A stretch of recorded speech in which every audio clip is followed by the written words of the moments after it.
Welcome to another episode of the MMA Lockcast. I'm your host, Manpreet, aka MMA Lock of the Night, and your boy on Twitter at MMALOTN. This week we're going over UFC Vegas 7, headlined by Pedro Munhoz versus Frankie Edgar. It's the bantamweight debut of Frankie Edgar.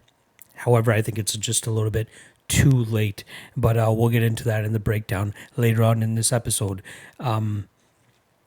I'm excited-ish that we're getting fights, and I know we're getting fights every single weekend, but this one is a little bit interesting. There's 9 UFC debuters, probably more now by the time this fucking episode comes out. But it's pretty much a lengthy contender series with a couple UFC names here and there. In terms of fights that I'm looking forward to, obviously Munhoz and Edgar is an intriguing one. Menifield versus Preux should be intriguing. Menifield finally getting a legitimate step up in the light heavyweight division. Marcin Prachnio finally coming back. Should be a fireworks fight against Mike Rodriguez. Mariya Agapova, she seems to be a fast rising star. Daniel Rodriguez against Takashi Sato should be a barn burner as well. But also Joe Solecki versus Hubbard should be a very fun fight. But before we get into the breakdowns, let's go over my last event at UFC 252, where we ended up with some profit and the 7th straight winning event because we're on a fucking roll. Let's start off with the lock of the night, since that was one of the losses. I had 4 units at minus 112 on Daniel Cormier. Obviously, the fight didn't go out as expected. Obviously, I expected him to go out there and try to wrestle a little bit more. In the post-fight interview, he talked about how the wrestling opportunities did not present themselves. I always expected Cormier to kind of be the guy to create those wrestling situations. I'm not sure what it was, whether it was, the fact that he couldn't see for half the fight, getting rocked at the end of the second round, cardio, whatever it was. I am now a Stipe Miocic believer regardless. He had a great game plan in terms of keeping Cormier on the feet and just outstriking him, being a little bit more active. And then, that clinch against the cage really seemed to drain it out of Daniel Cormier as well too. So solid win for Stipe Miocic there, minus 4 units for us. However, we still had a great night otherwise, which allowed us to still profit on the night. We'll go with the next loss, which was 0.5 units at plus 404 on Dobson to win via KO. I thought it was worth it. Merab has shown that he is quite hittable, and I thought if he's fighting the hardest hitter at this point at plus 404 odds, I'm more than happy to take the shot there on John Dodson. So I did, minus 0.5 units, not a big deal. And then let's talk about the rest of the bets that hit. Dog of the night, Daniel Pineda, 1 unit at plus 230. No brainer for me here. I think a lot of these newer fans are not aware of Daniel Pineda, former UFC fighter. And even though he had a tumultuous run the first time around, he is 9-2 since his last time in the UFC. Could easily be 10-1 if it wasn't for a TKO cut. Just saying. The guy is still has it. He's 35 years old, but he still definitely has it. And Herbert Burns, a lot of people were just goo-goo over him or gaga over him due to just him going out there and starching his last couple of opponents. But if you go back to watch his ONE FC fights, the guy is, if he's not able to get you out of there in the first round, it gets a little bit questionable. And Daniel Pineda definitely pushed him. I wish I put a little bit more on it, but I'll take the plus 2.3 units profit there. Next up, another dog of the night play was the under 2.5 on O'Malley and Vera. That one hits, even though as weird as it hits due to O'Malley's unfortunate leg injury or whatever the fuck occurred. I'll take the under 2.5 there. Plus 1.56 units on that play. And then lastly, we had a 2.5 unit parlay at plus 128 odds. That cashed for 3.21 units. I had Verna Jandiroba. I knew I wanted to parlay her with somebody. I knew she was going to go in there and crush Felice Herrig. I probably should have bet the sub prop or even the in the distance prop, but I'm happy with that regardless. I ended up parlaying her with Jairzinho Rosenstrike, who looked, very calculated in that first round, gave away that first round, but then really started to open it up in the second, and we saw him put away Junior Dos Santos. Beautiful finish for him there, and beautiful cash for us to end the event at plus 2.57 units. Hell yeah. Obviously not as good as the last two events where we cashed plus 6 units and plus 7 units. 2 plus 6 units events, and then 1 plus 7 unit event. 2.57, I'll take that regardless. We're going to take that momentum and carry it on into UFC Vegas 7, which I expect to be a very profitable event for us. As of this recording, only one bet, but I will have at least 2 or 3 more bets for this, obviously including the lock of the night play. If you guys want access to it, since I'm on a 7th event winning streak, obviously I'm charging for my plays right now. The cheapest and best option is the Patreon. You guys get all these breakdowns. As you guys will see, they've been pre-recorded a little bit later this week than usual, just due to unforeseen circumstances. But normally, you guys get these breakdowns a lot earlier than the public. You guys get the bets, all official bets, and then you guys also get a best bets / props article, which pretty much outlines the best bet or prop, or best bet and prop for every single fight on the card.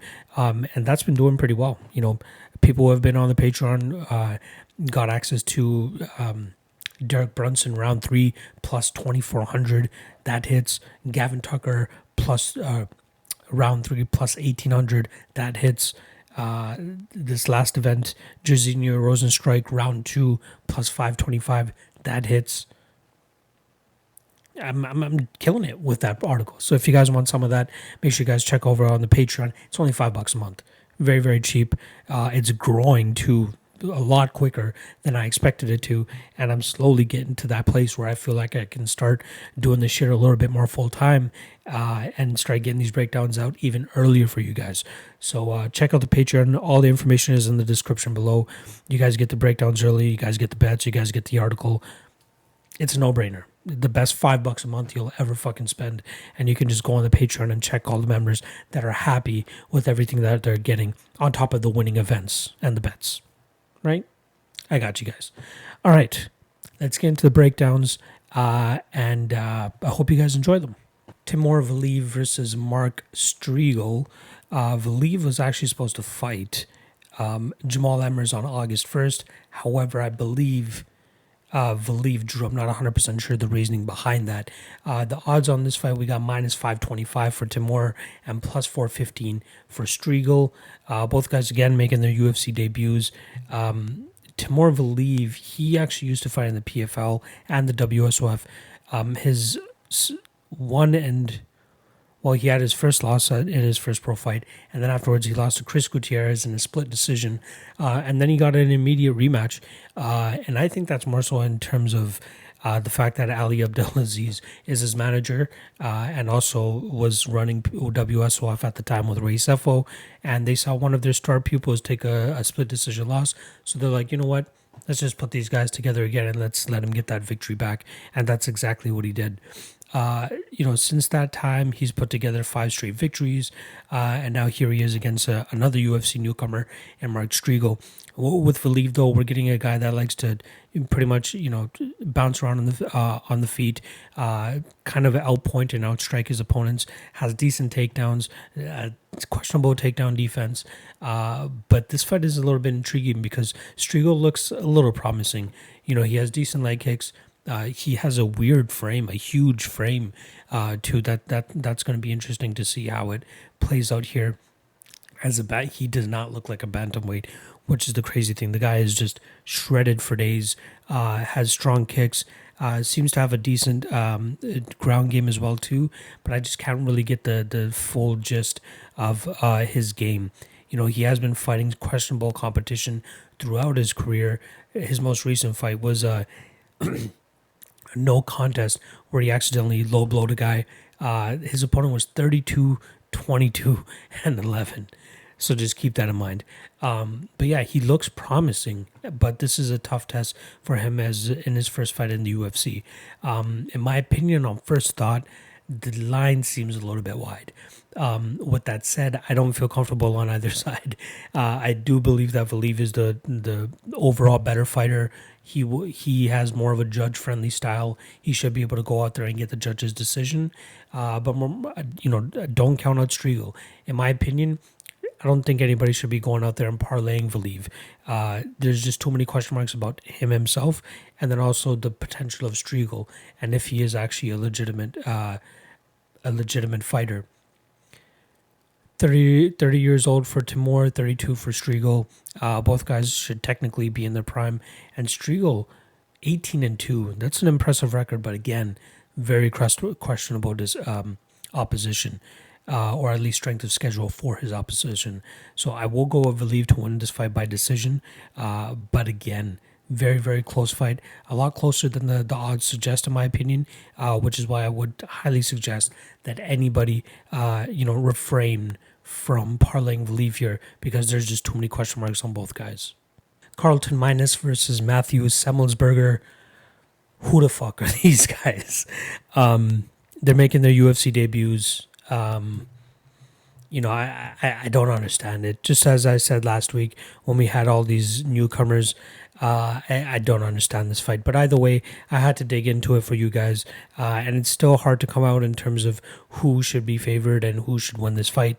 Semelsberger seems to pack a lot of punch, has a lot of power, doesn't have the best takedown defense. But I don't think he's going to have to worry too much about that in this fight against Minus. I think both guys are going to try to go out there and try to pretty much outstrike each other. I think Semelsberger has a little bit more power, but I think that the technical ability, or kind of the technical ability of Carlton Minus will allow him to technically outstrike Semelsberger in this fight. I expect him to try to stay long. He's going to give up a little bit of height here. I'm not 100% sure what the reach is, but they don't seem too far apart, and Minus does seem a little bit more lankier.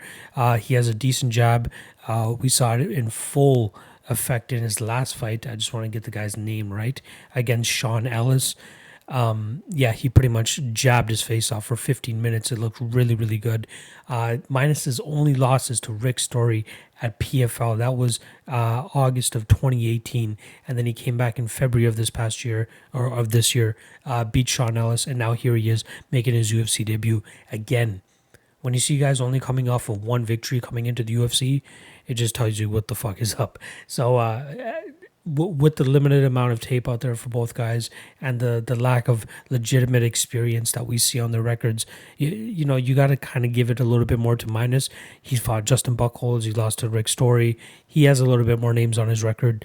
And he looks a little bit smoother on the feet. So I do like Minus to win this fight. I could see him getting it done. But yeah, the under 2.5 at plus 160 is not too bad of a price, in my opinion, considering both of these guys are mainly stand-up fighters. I could see Semelsberger, just throwing that air for the majority of the fight, and then Minus slowly picking him apart, and then eventually finishing him late. We have seen the resiliency of Semelsberger in a prior fight where he was pretty much getting controlled on the ground for a bit, and then he eventually got the finish. But again, this is another level, and even though he's fighting another guy that's making his UFC debut, who knows what the UFC jitters is going to do to either guy. They're kind of lucky, again, considering the whole COVID situation that's going on right now, and the fact that they have no fans, and the fact that they're going up against each other as UFC debutants. But I still don't know what to expect from either guy. I will be leaning towards Carlton Minus, though. I think he has just the smoother stand-up, the smoother striking, and a better overall game. But I do expect him to pretty much outpoint. I'm going to go with outpoint here, and he wins this fight via decision. Ike Villanueva versus Jordan Wright. This is going to be the UFC debut of Jordan Wright. Most people will remember him from his Dana White Contender Series stint where he lasted 40 seconds against Anthony Fluffy Hernandez. But he was pretty much a joke of the town leading up to that Contender Series fight, just due to the fact that the combined record of his opponents were like just something absolutely ridiculous. It just, pretty much everybody was calling him a can crusher, myself included. He's going out there and just finishing these guys in the first round. Pretty much all of his fights were finished in the first round, and not a lot of people were giving him credit due to just the lack of experience of his opponents. However, last time around, at LFA 80, we saw him finally enter the second round for the first time in his 10 fight career, maybe 11 fights if you want to call that no contest a fight. Anthony Hernandez ended up popping from marijuana, which is why that fight is now a no contest. But that was a quick victory TKO stoppage for Anthony Hernandez. Beautiful finish by him there. But in that fight against Gabriel Checo, for the people in the know, they know that Gabriel Checo is a very good jiu-jitsu player, but that's pretty much where his talent lays. He's not really that good in the striking realm, kind of slow on the feet, likes to throw winging bombs, but he does his best work when he gets the fight to the ground. Jordan Wright, a lot better on the feet. It's the complete opposite of Checo. Decent on the ground, can hold his own. As we saw in that Checo fight, he didn't really, he found himself in some submission attempts from Checo, but was able to get himself out of those. But he does most of his work on the feet. He's kind of explosive. He has some speed. He has power too, as we saw in that Checo fight, as he was able to drop him pretty quickly. And obviously, we can joke and call him a can crusher and all that stuff, but he was still able to go out there and finish a bunch of guys in fights before. So it was weird because after the Contender Series fight, he took roughly a year and a half off, and finally, came back. I don't know if he had some demons that he was dealing with or whatever it was, but he came back and he had a tough test ahead of him. Gabriel Checo's, not a slouch or anything by any means. And it showed, Jordan Wright looked really good on the feet, hurt Checo a lot, and then it ended up being like it was like a body kick that turned into a knee that landed perfectly on Checo as Checo was going for a takedown, and then he followed up with punches. It kind of looked like that Marlon Moraes and Aljamain Sterling finish, if you guys remember that one. But solid win for Jordan right there. I'm still not a complete believer. However, luckily for him, in this fight against Ike Villanueva, it might turn out the same. Villanueva's up there in age. I believe he's 30. Yeah, he's 36 years old. He's 16-10. He's had 26 fights. He most recently got finished by Chase Sherman, who himself was kind of a bit of a laughing stock within the UFC. Found himself getting cut, and then he came back into the UFC and had a pretty good performance against Ike.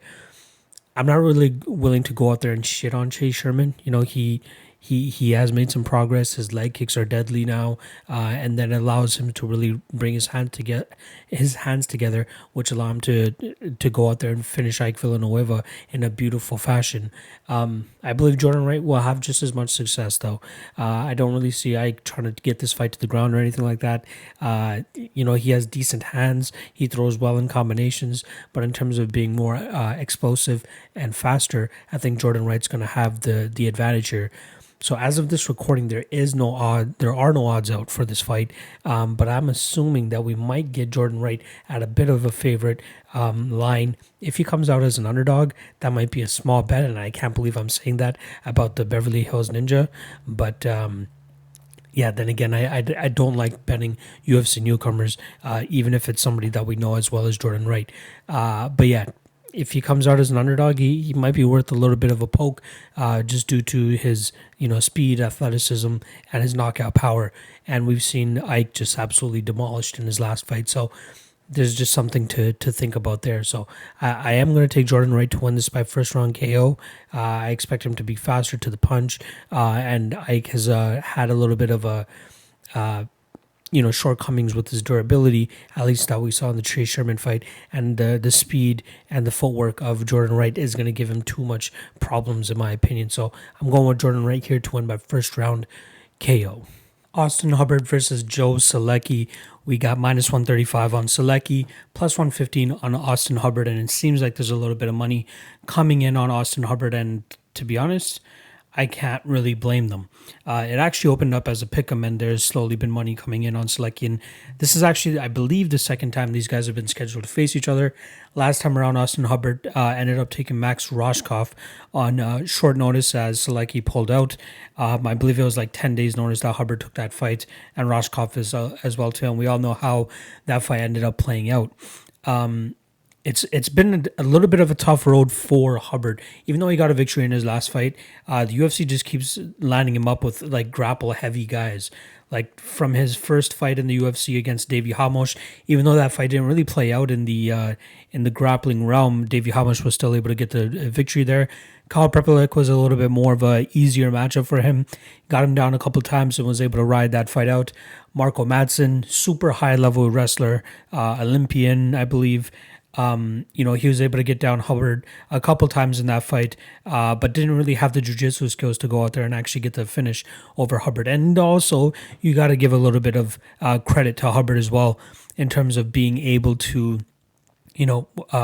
withstand all those takedowns and then still find his way to get back to his feet and do decent in that third round as well. He was very close to finishing Marco Madsen in that third round, was really lighting him up, really putting it together, but Madsen was able to stick it out and still get the unanimous decision victory that time. That was back in March, and then he fought Roshkov, and we kind of know how that fight went. Roshkov did get him down in that first round, went for several heel hooks and stuff and just wasn't able to pull it off, and then eventually just blew his wad and then gave up on the stool before the third round.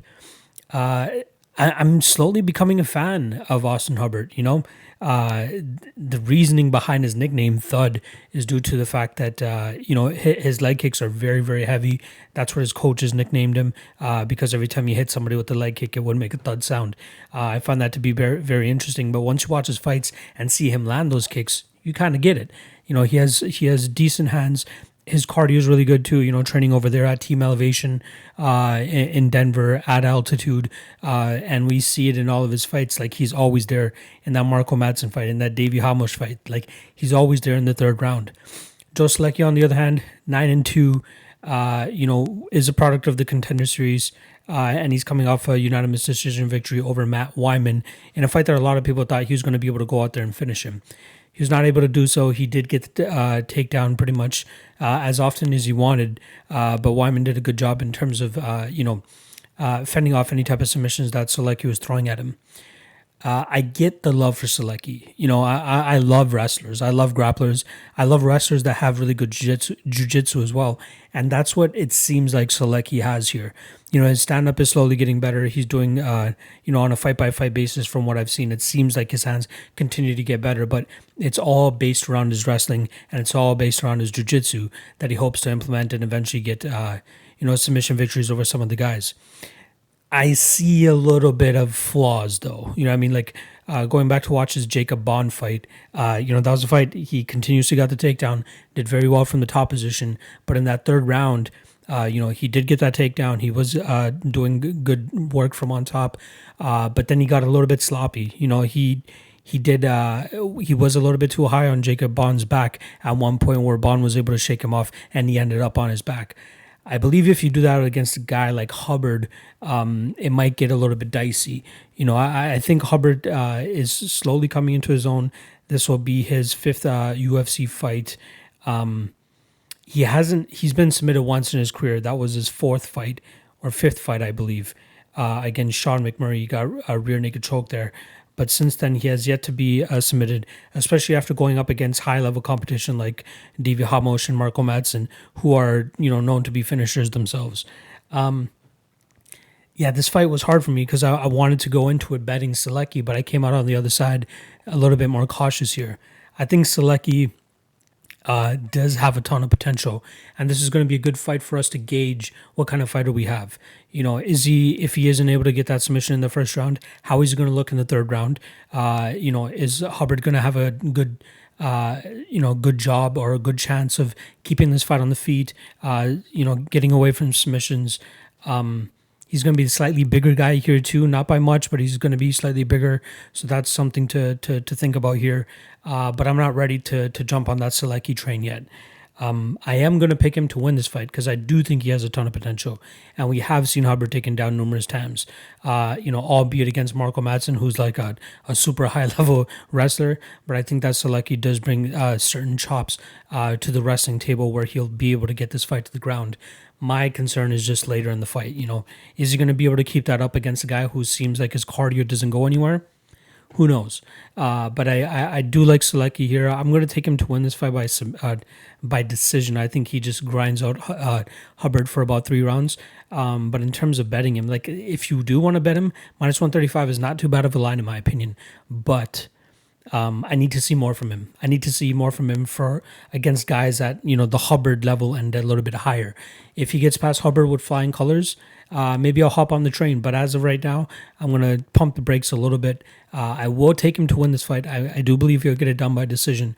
But I truly want to see what it looks like when he fights a guy with a good of a gas tank as Austin Hubbard. If he's not able to get him out in the first 2 rounds or so, I'll take Solecki to win this fight by decision. Mizuki Inoue versus Amanda Lemos. We got -140 on Inoue, +120 on Amanda. Let's start off with Amanda Lemos, Lemos, I should say, who's coming off a victory over Miranda Granger back at UFC Busan in December. She won that fight via rear naked choke, pretty much halfway through the round, and it was a weird rear naked choke because it was like a mix of an arm triangle choke without the arm in, but also a rear naked choke, but like on her side. So she actually put Miranda Granger out, and I think that Granger was kind of surprised that she went out as well, considering the position that Lemos was in. That was Lemos's first fight down at strawweight after she had popped for some sort of steroid or something against Leslie Smith back in 2017. She fought her at 135. Horrible performance on her end in terms of like completely shooting her wad in that first round, and then in the second round coming out completely flat. You could see it in her punches, you can see it in her demeanor overall. Like she just was, she threw everything she had in that first round. She was not able to get Leslie Smith out of there, so that was very concerning. And then against Miranda Granger, she looked a lot smaller. Obviously, she's down 20 pounds in weight. She looked a little bit better. But still, there's a lot of question marks on my end in terms of what kind of fighter Lemos is going to be, especially at strawweight. She looks decent. She looks like she hits hard, but her gas tank is an issue, and I want to see that kind of corrected before I go in there and try to back her at underdog odds. Inoue, very good at being like an in and out striker, a very efficient striker. Like she doesn't throw too much into her punches. She doesn't throw with a lot of power, but she throws in bunches. She moves in and out pretty well. Her striking defense is pretty good too. So it could definitely pose some problems to Amanda Lemos if Lemos's cardio issues are still an issue. With that said, Lemos, like if she wants, she could land pretty hard on Inoue in that first round. That's obviously where she's the sharpest. I believe she has a lot more pop on her shots. She's the better leg kicker as well too. But the question is, how long can she sustain that for? In my opinion, if you're betting on Amanda Lemos here, even betting the under is probably the best way to go. Considering that the line is starting to close a little bit on Lemos, the only way I honestly see her getting it done is inside the distance. Outside of that, I think this fight is Inoue's to win. But either way, both women have a lot of question marks on my end. Inoue makes most of her fights really close. She has a very close 5-round decision against Virna Jandiroba, who we just saw completely demolish Felice Herrig this past weekend. But Inoue has a lot of talent. She has a lot of skill. She has a lot of experience too. And I do kind of favor her to win here. Like, I do think that she will be able to survive that first round. Her striking defense is good enough.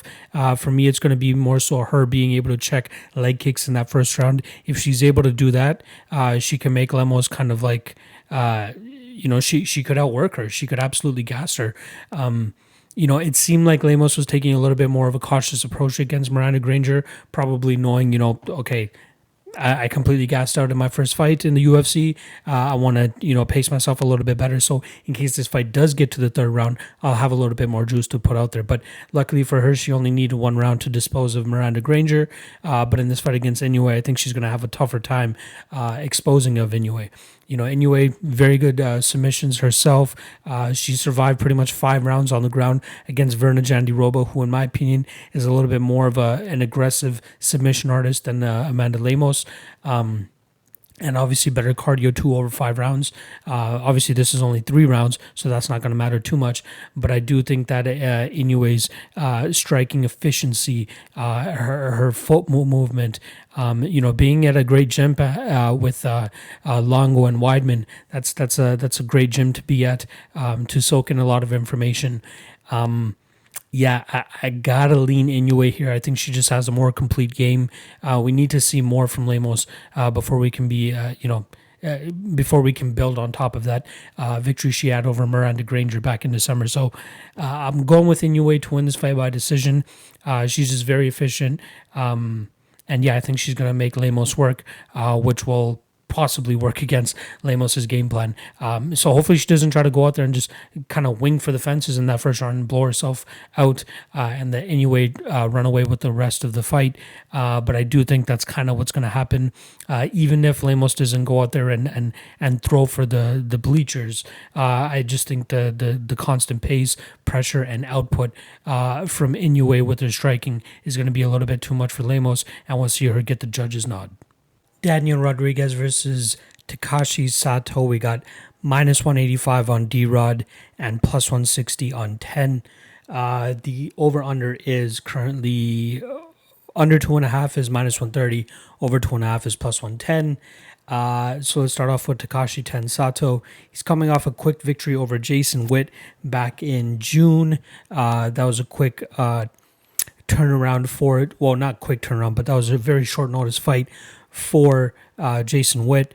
Sato was actually originally supposed to fight Ramiz Brahimaj, but Brahimaj had to pull out. I'm not 100% sure what the reasoning was behind that. Oh, one of Ramiz's cornermen actually tested positive for COVID. So unfortunate for him there. In steps Jason Witt and gets dusted pretty much as quickly as he stepped in. The fight before that, lost via rear naked choke to Bilal Muhammad. And before that, he put out a very chinny Ben Saunders. But one thing that Takashi Sato always brings to his fights is power. The guy has a very slick stand-up style where he kind of, it's almost like a Lyoto Machida-ish type of style where it's very like he's standing more so very linear, very straight, likes to hop around a bit and then lunge forward with his jab and then his cross, which is exactly what he dropped Jason Witt with last time around. Daniel Rodriguez, on the other hand, is a little bit more of an efficient striker. He trains with Joe Schilling. Joe Schilling is his main coach. You see him pretty much in his corner every time out. And even when Schilling was on Rogan's podcast, he talked about how calm, cool, and collected Rodriguez is in the back, almost to a point where Joe Schilling's just like, what the fuck, dude? You know you're about to fight, right? And then he just turns it on as soon as he comes back into, or as soon as he gets into the cage. So he knows when to turn it on. The dude is a fighter. He has 13 fights under his record now. This is going to be his 14th one. He only has one loss in his record to Victor Reina, who he just recently saw on the Contender Series. But since that fight, he's strung together, was that 3, 6, 8 straight victories. And now here he is against Takashi Sato. Again, with Daniel Rodriguez, very efficient striker. He uses his jab very well. He's able to keep his opponents on the end of his jab. And he has a lot of power in his left hand as well, too. The guy's a southpaw, which gives people a little bit of issues. Just, southpaw versus orthodox. You guys know that whole thing. But the way he made his debut in the UFC was very, very impressive. He rocked Tim Means at the end of the first. You could have easily stopped that fight. I don't think anybody would have any issue with it. And then afterwards, takes a very cautious approach in that second round, rocks Tim Means again, and then finishes him with a beautiful standing guillotine choke. You don't often see that, especially it was like a power guillotine choke too. Means was just so out of it. He wasn't able to really fight the hands or anything like that, and he ended up tapping out. And it was, an impressive performance for Daniel Rodriguez. And then again, another impressive performance against Gabe Green, who he ended up fighting on short notice. He was actually supposed to fight Kevin Holland in May. Kevin Holland pulls out, in steps Gabe Green, and Daniel Rodriguez does work there. This is a way more interesting fight, as both guys are, they're both skilled. They're both knockout artists. They like to go for the finish, which is why I pointed out the under 2.5 at the top of this breakdown. I believe at minus 130 or minus 125, what it's at right now, it's an intriguing line. I think with both guys primarily being stand-up fighters, I like that. I wish it was plus money, but even close to minus 130 is not too bad, considering both of these guys have power. We have seen Sato dropped 2 fights ago by Bilal Muhammad. I believe that Daniel Rodriguez has a little bit more power, so there's the possibility there too. I do think that Daniel Rodriguez is going to be the slightly slicker striker here. 6'1", 74 inch reach, 5'10", 73 inch reach for Sato. So I think we'll see like an efficient performance from Daniel Rodriguez, pretty much keeping Sato on the end of his punches, and then maybe finishing him later in the second round or early third round. But I do like Rodriguez here. Minus 180 is a little bit steep, I'm not going to lie. I do believe skill-wise these guys are a little bit closer. So in terms of picking a side for value is probably on Sato, but I do believe that Rodriguez wins this fight. So I'm taking Rodriguez to win this fight by, let's say, second round TKO. But yeah, the under 2.5 is very, very intriguing in this spot. Mariya Agapova versus Shana Dobson. We got minus 1250 for Mariya Agapova and plus 800 for Shana Dobson. Minus 335 for Agapova to win inside the distance. So it's clear that the betting community is very heavily behind Mariya Agapova in this matchup, and for good reason. Shana Dobson coming into this fight is 3-4 on a 3-fight losing streak. If you take into consideration her Ultimate Fighter fight, she's 1-4 in her last 5.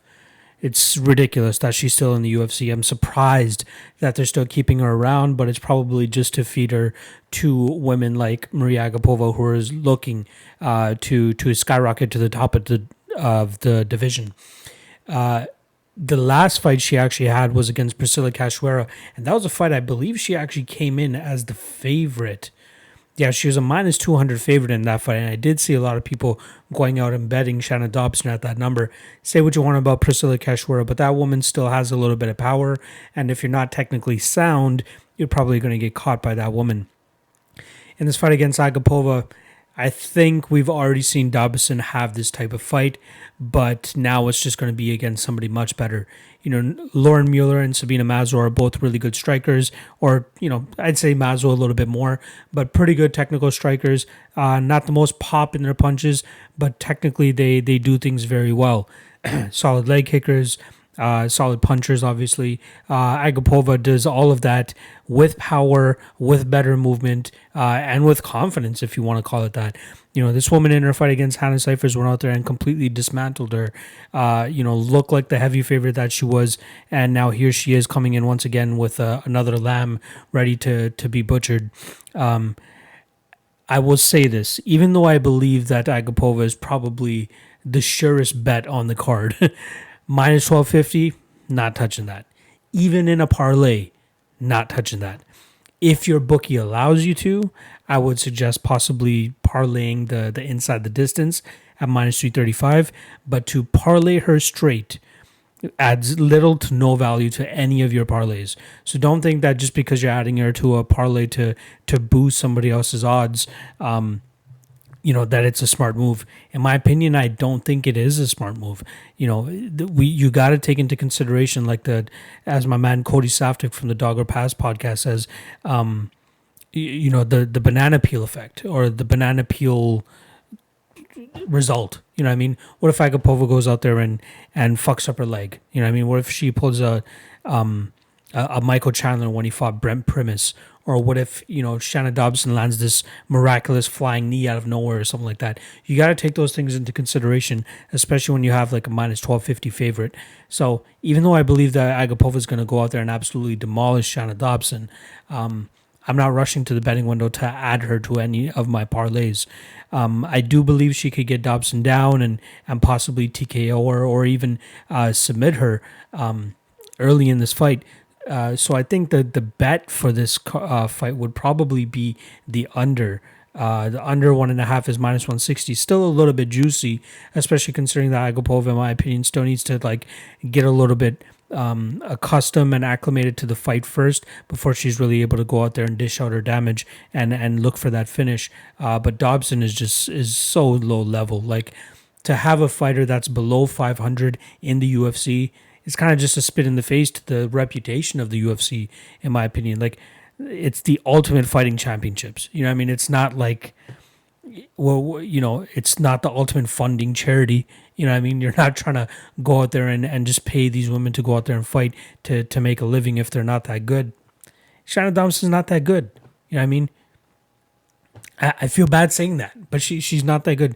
Decent striking, decent power, but like it's not like decent is even overblowing it. You know what I mean? Like slightly below average considering the rest of that division, and like that there's not a whole crop of women at that flyweight division either. Nor is there anybody really like clamoring to fight Valentina Shevchenko.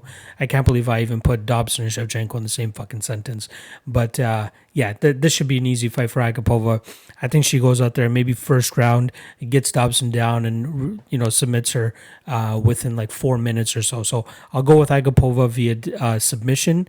And the props, so we got Agapova via TKO at plus 130, Agapova plus 165 via submission. And then again, obviously, inside the distance is minus 335.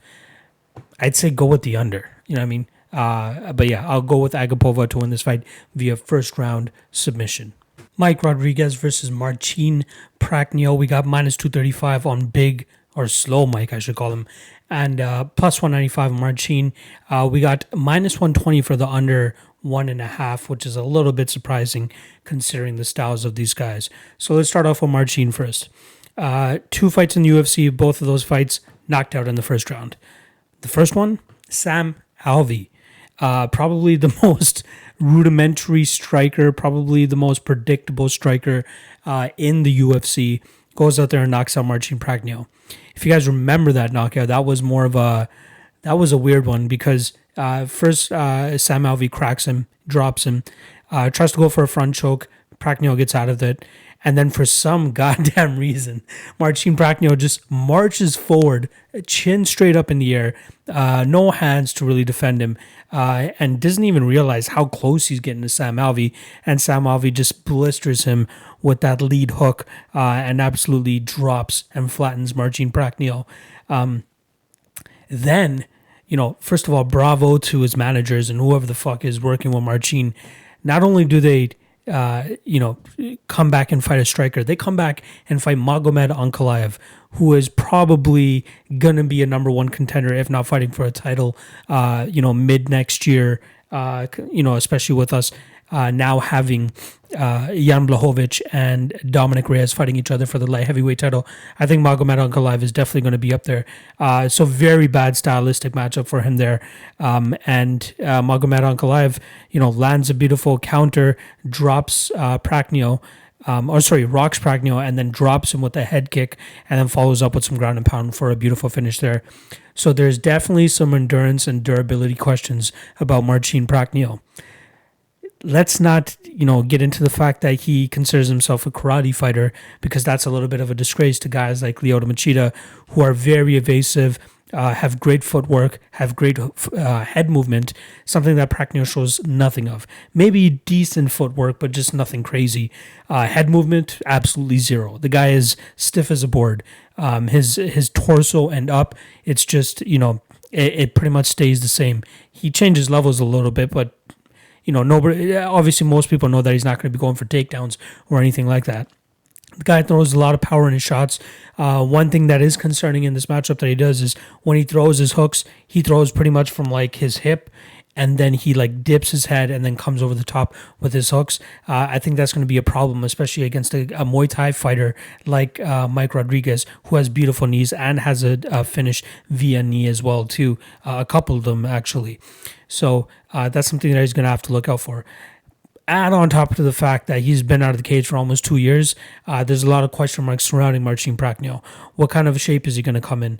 Is his durability still there? Did the layoff actually help his durability, or did it make it worse in terms of now he has to go in there against a heavy striker like Mike Rodriguez and try to test out his durability? Let's talk about Slow Mike now. Solid Muay Thai fighter, has a lot of, in my opinion, unwarranted hype and love around him. I don't get it. You know, he had that beautiful finish on the Contender Series against Jamel Jones, comes in and gets pretty much wrestle fucked by Devin Clark, and then goes out there, finishes Adam Milstead with a beautiful knee to the body as Adam Milstead was trying to counter him on the same side.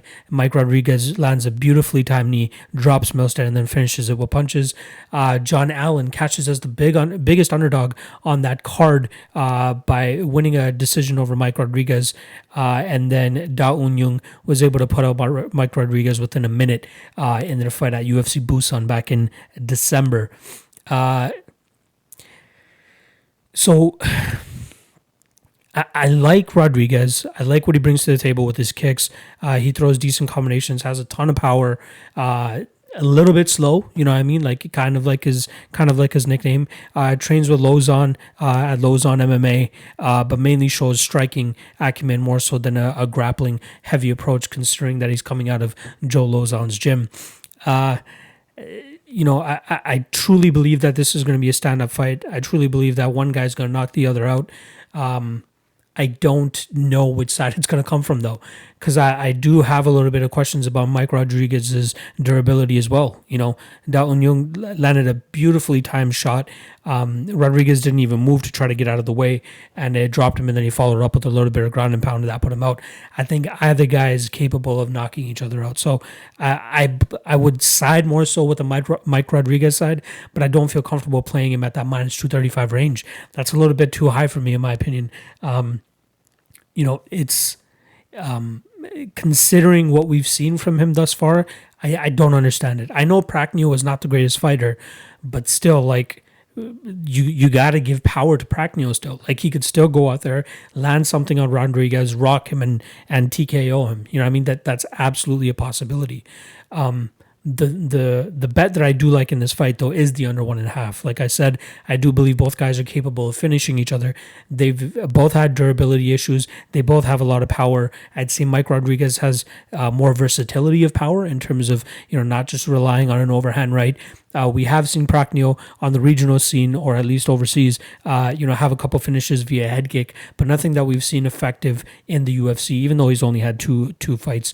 I think Rodriguez will be okay in terms of like blocking any type of head kick or anything coming his way, but it's the power that does scare me here. The fights that we have seen these guys most recently go to a decision in is because they're fighting guys that are more grapple heavy, or the other guys are the ones actually initiating grappling. These guys are never the ones really initiating the grappling. If at most you'll see these guys clinching up against the cage, is because they're trying to like slow down their opponent. You know, either they were just defending a takedown or they got rocked or something, so they try to reverse position on the cage, do a little bit of work, and then they break back out. I'd be very surprised to see either guy go for a takedown here. If anybody does, I do believe it's going to be Mike Rodriguez. You know, again, working with Lozon and those guys, I'm sure he has a decent ground game. But I do believe that we'll see like a ground game where he works to advance position and look for a finish. One thing I will give Prachnio as well in terms of some of the fights that I've seen of his, he does a good job in terms of getting back to his feet and not really settling on his back. But I do want to see him against higher level of competition. With that said, I don't know if Rodriguez is that higher level of competition to make me believe that Prachnio was decent with his get-ups. With that said, I still like the under 1.5 here at -120. I'm kind of surprised it's there. I was expecting it closer to being -160, -170, just considering the finishing, essence of these guys. These guys always go out there and try to look for the finish. They're always looking for the knockout. And I think one of them will be successful here. So I do like the under 1.5 at -120-ish. I'm going to side with Rodriguez. He's been in the cage a little bit more. He has slightly better striking defense, moves a little bit better, throws a lot more in terms of variety, kicks, punches, knees. And Prachnio is just, a one-dimensional fighter, in my opinion, that has, terrible head movement, really keeps his chin up in the sky. It's concerning. I don't know if any of his coaches are telling him to really keep his chin down. And it might be a karate thing, but even with that, he doesn't really have the footwork or the movement or any of the head movement to really get out of the way of big shots. So I think we'll see Mike Rodriguez land on him, put him down, and then put him out. So I'll go with Mike Rodriguez first round KO. Ovince Preux versus Alonzo Menifield. We got -135 on Menifield and +115 on OSP. Let's start off with OSP's coming off a loss to Ben Rothwell.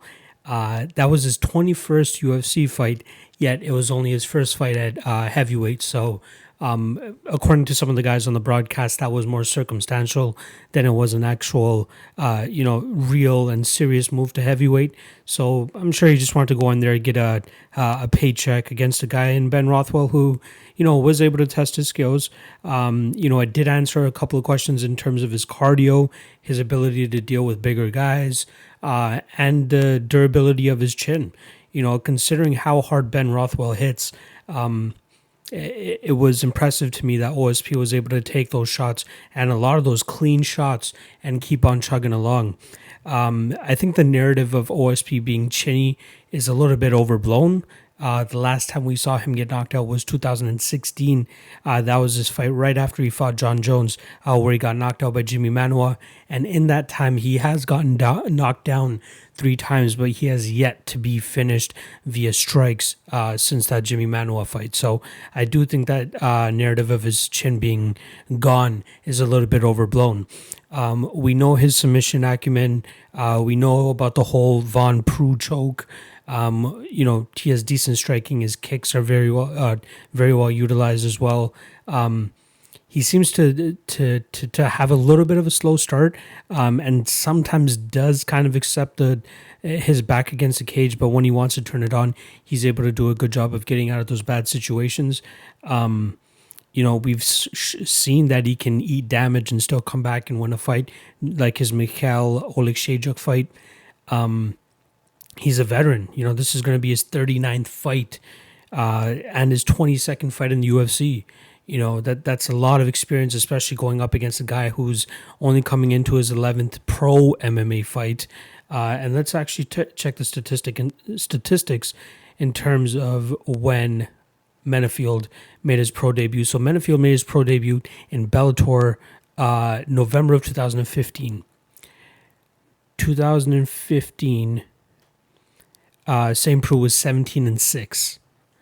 So he had already had 23 fights up until that point, and was getting ready to gear up to fight Glover Teixeira in a main event before Menifield even, made his pro MMA debut. So that's something important to remember.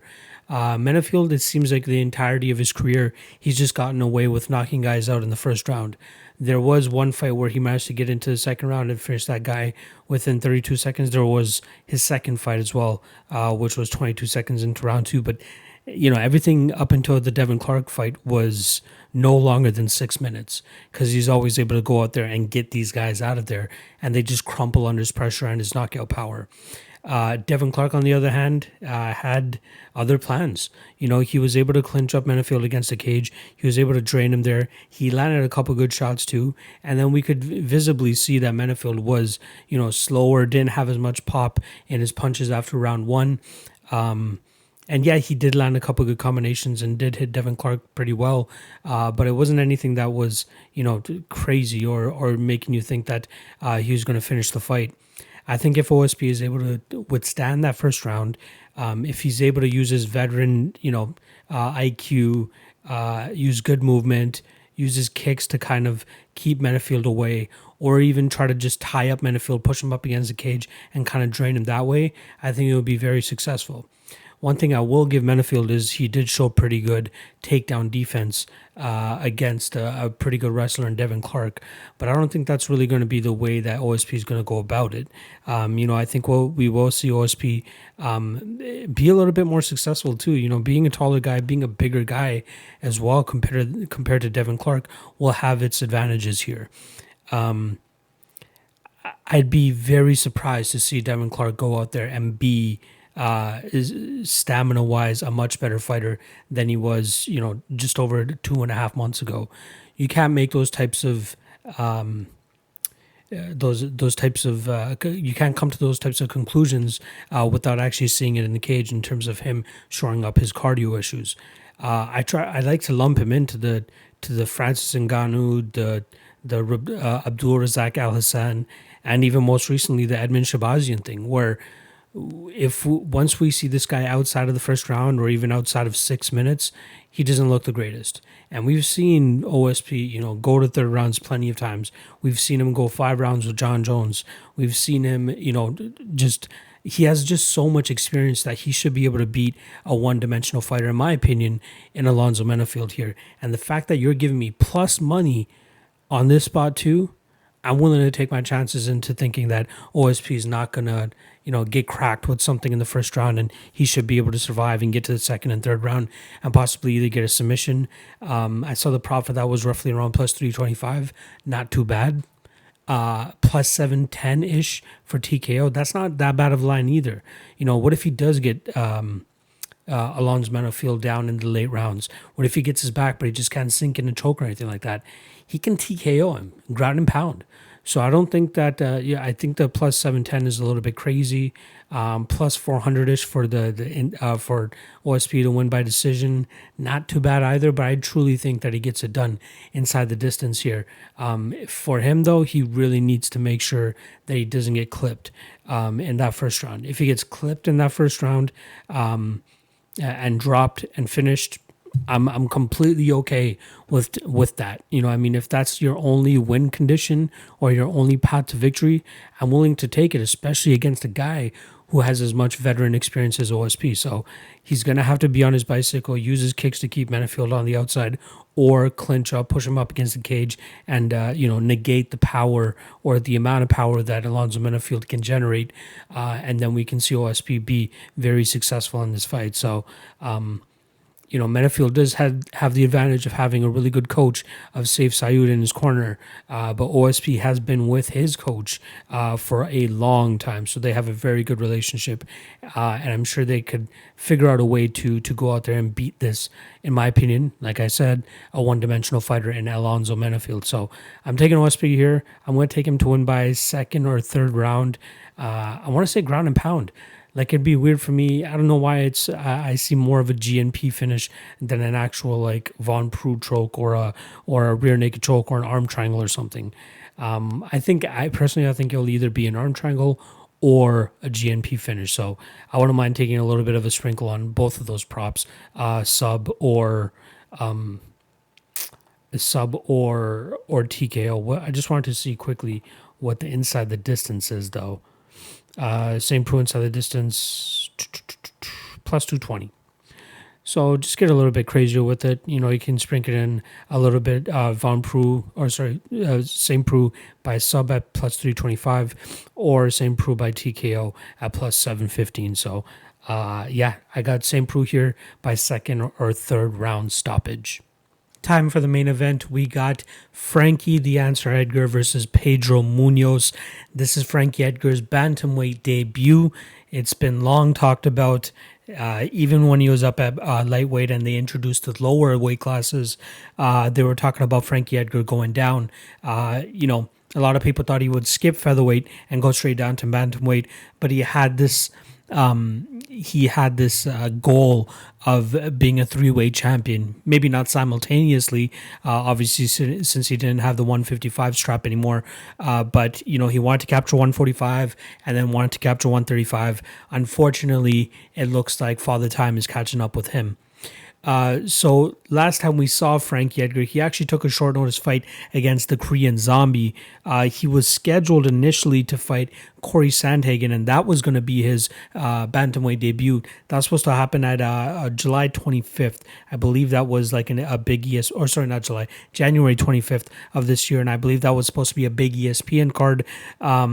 And then Brian Ortega fell out of the Korean Zombie fight, and Frank Edgar decided, why the hell not? Let me take this fight. And he's able to go out there and enjoy Christmas with his family.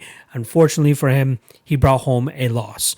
I'm sure his contract is great, so he probably got paid very well regardless, but he still went out there and took a pretty bad beating from Chan Sung Jung. You know, it looked like the first good shot that Jung was able to land on Edgar, it hurt him pretty much immediately. And that's not what you want to see for a 38-year-old Edgar, who pretty much his entire career was known for taking damage, but being able to come back and still pull off the victory. Unfortunately, I think it's just too late for him now. You know, he's endured too much damage. His durability has definitely dwindled, and I just feel like it's going to be, pretty much downward from now on. You know, when you're in the higher weight classes, it's easier to get away with, being a little bit older. As the weight classes go lower, your skill needs to be higher. Your power, not even your power, but your speed needs to be up there too, because you're not going to be able to hang with some of these guys, especially if they're younger than you and at the time more talented. We know what Frankie Edgar's style is. He likes to move a lot, likes to throw in bunches. He will eat a couple shots on the way in, but he will try to be the one that throws a little bit more and then gets out. He likes to mix in his wrestling every now and then, but I think it's going to be difficult for him here against Pedro Munhoz, who's pretty much like the guillotine snatcher. Anytime somebody tries to go for a takedown, he's pretty much on their neck right away. And more often than not, that's not a good thing for fighters, but a guy like Pedro Munhoz, it's not that bad. Munhoz has a nasty guillotine, and his jiu-jitsu is very good too, so even if this fight does end up on the ground, he won't be bad. He'll be fine off of his back regardless. With that said, though, we have seen solid takedown defense from him in his past couple of fights, so I don't even think we'll see Frankie Edgar be able to get this fight to the ground. With that said, if this fight is on the feet for 5 rounds, I don't like Frank Edgar's chances. He's going to have to close the distance to land a couple shots, but on the way in, he's going to eat some power from Pedro Munhoz. The one thing from Pedro Munhoz's game that you can really tell he likes to utilize is his leg kicks or his calf kicks, to be specific.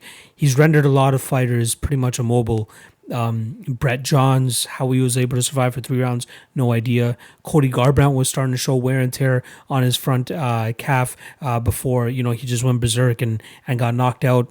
Aljamain Sterling a little bit easier though. He seemed a little bit more ready for those calf kicks. He used his own leg kicks very well to keep Pedro Munhoz on the outside. But still, I feel like here, I think Pedro Munhoz will be able to implement those calf kicks pretty easily, and then start, throwing those front kicks to the body, which I've heard numerous opponents in the past. So it just, if the fighter's orthodox, Pedro Munhoz will attack that lead leg. Once the fighter turns southpaw, he's going to start attacking the body. So regardless, the kicking game from Pedro Munhoz is going to be something that Frankie Edgar will have to deal with the entire fight. And I think at a certain point, it's going to start to catch up with him, and we'll see Pedro Munhoz start to land his hands, which is where we'll see the lack of durability in Frankie Edgar start to show once again. So I truly believe we're going to see Pedro Munhoz go out there and starch Frankie Edgar. It's hard for me to see how Frankie Edgar wins this fight or even makes it to the 25 minute mark. It's going to be tough. He's 38. He's finally cutting down to 135. This is actually like a legit cut for him now. If I'm not mistaken, I think he walks roughly around the 150-ish mark, 155. So to get down to 135, it's not going to be the worst thing, but obviously the lower you get in weight, the harder it is to cut those pounds. So, 38, dwindling durability. I just think it's a tough ask for Frankie Edgar here to go in there against Pedro Munhoz, who, even though he's coming off a loss to Aljamain Sterling, he's a very, very serious threat at this bantamweight division. So the line is a little chalky, minus 255 for Pedro Munhoz, plus 215 for Frankie Edgar. But the line that does catch my eye is Pedro Munhoz to win inside the distance, which is minus 125, plus 100 at a certain couple places that you can get. But I do like that line. My one concern here, though, is somehow if Edgar is able to stay on his bicycle, somehow get away from those leg kicks and those calf kicks and outpoint Munhoz here. So I don't know why that's just on the back of my head, and that's probably the only thing that's keeping me from legit making this a lock of the night play. But I do still like the odds at minus 125 from Munhoz to get the finish here. Frank Edgar did not get finished by Max Holloway, but Holloway's more of a volume striker compared to an actual knockout artist. So he was able to have his way with Frank Edgar for pretty much 5 rounds. But Pedro Munhoz throws with just so much more heat. Ever since that Brian Ortega fight, Frank Edgar just hasn't really looked the same. The Cub Swanson fight, he did pretty much the bare minimum to go out there and get the victory. Impressive that he went pretty much a month and a half after his Ortega fight to take that Cub Swanson fight to get the victory there. But then he's been on a 2-fight skid since then, and I think it's going to turn into 3 here. And unfortunately for him, I think he might be forced to hang it up at this point. I'm not sure if we get a devastating knockout from Pedro Munhoz, it's going to be tough for me to see how Dana White continues to let Frankie Edgar to go out there and fight. But then again, we saw BJ Penn go out there and fight numerous times, so we're not sure what to see there. But I do like Pedro Munhoz here. I do think he has his inside the distance line has some value, as I do believe he will finish Frankie Edgar. So I'm going to take Munhoz to win by second or third round TKO. I wouldn't even be surprised to see him like rock Frankie Edgar and then go for a submission of some sort. But it's been a long time since we've seen Frankie Edgar lose by submission. I don't think, he's never lost by submission in his career. But when you have a high level jiu-jitsu guy like Pedro Munhoz, who throws with heat, who can rock you, I'm not sure if we'll see Munhoz go out there and club and sub, or just club and continue to club. Just as we saw when he fought Cody Garbrandt, he just went out there and continued to go for the ground and pound, which was the right move in my opinion. But here against Frankie Edgar, man, it's going to be tough to watch as a Frankie Edgar fan.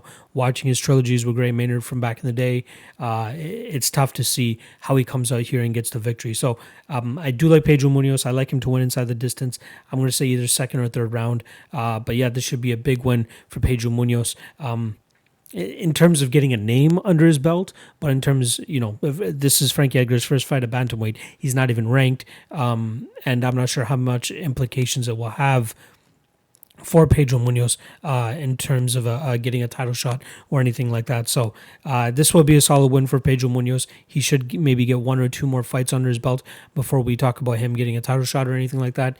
But I think this is a very good style matchup for him. He's never really shown issues in terms of gas tank either, and I believe this will be his first fight in the UFC in terms of 5 rounds. I want to see pre-UFC if he had any 5-rounders. He made his debut. Oh, sorry, I'm looking at Frankie Edgar right now. Pedro Munhoz made his debut at UFC 170. He went 5 rounds against Jeff Curran way back in 2013, but since then, he hasn't had a 5-round fight in the UFC. So here it is, but I don't think he's going to need it. Once again, Pedro Munhoz to win this fight via KO, second or third round. And those are the breakdowns. I appreciate you guys checking out the podcast as always. Shout out to the 1,000+ subscribers that I finally hit. It was my goal to hit 1,000 subscribers before the end of August, and we beat it by like a week and a half, 2 weeks. I'm happy with that. I appreciate you guys as always. You guys are fucking phenomenal. You guys make this so much worth it. You guys make it worth it for me to fucking stay up to 2 a.m., 3 a.m. doing this for you guys. So that even though I got to work in about 4 hours, it's totally fine. I know I'm going to be able to do this thing full time sooner or later, but I got to keep grinding and doing it for you guys. So I appreciate you guys as always. I'm sure you can hear the tiredness in my voice, but I got to get this out for you guys. So again, I appreciate you guys checking it out. Check out the Patreon, support your boy at $5 a month. You guys get all this shit earlier than normal, along with the picks, along with the best bets article, and just my insight. If you guys want to chat on there, I'm more than happy to chat with you guys. Make sure you guys check me out on Twitter at MMALOTN. If you haven't subscribed yet, hit the subscribe button. Let's try to get it up to 5,000. You know what I mean? I'm trying to grow this as much as possible. A one-man show over here, pretty much. All right. Hope you guys enjoy the breakdowns and all that. Good luck on your bets this weekend, and I'll see you guys next week for UFC Vegas 8, I guess it is. It might be a little bit more of an abbreviated episode as well, due to me traveling to my wife's the family's place. We're going to be road tripping from Toronto all the way to Saskatchewan, and that trip starts tomorrow. So your boy's going to be on the road for about 30 hours or so. But while I'm over there, I'm going to try to get in as much of the breakdowns as I can for you guys. Yeah, check out the Patreon because you guys will get it the earliest there. All right, I'm going to shut the fuck up now. I'll see you guys next week.